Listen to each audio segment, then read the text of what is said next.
Welcome and thank you for joining me today for this presentation on the current state of restrictive covenants, the impact of the Trump II administration, and practical tips for drafting enforceable multi-state restrictive covenant agreements. Very happy to be with you today and appreciate everyone who is attending this presentation. A little bit about me. I am a partner at Faegre Drinker. I have practiced exclusively employment law for more than 23 years.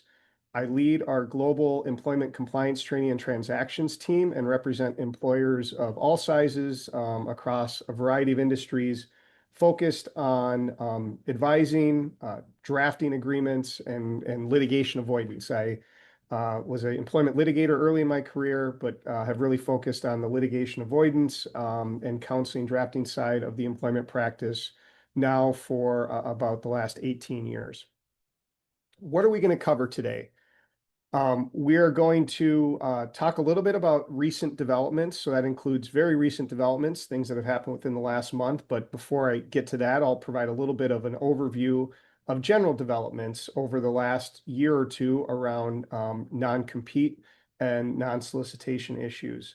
We'll touch a little bit on potential developments that we may see in the future. That's sort of going to be throughout the presentation, as this is an area of the law that continues to evolve, and we anticipate as employment lawyers that it will continue to have some developments at the federal level as well as at the state and local level, at least in certain jurisdictions.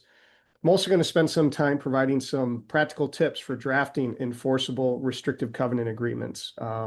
That's non-competition agreements, non-solicitation agreements, non-disclosure of confidential information agreements, and thinking about how those can be effectively drafted when you have employees in multiple states, different categories of employees, the possibility of employees moving from state to state, etc. As noted, there will be some time available for questions. Feel free to input your questions if you have any throughout the course of the presentation, and I will either address them during the presentation in real time or at the end as time allows to get through any questions that have come in. So first, non-compete developments, or perhaps maybe a little bit of an overview.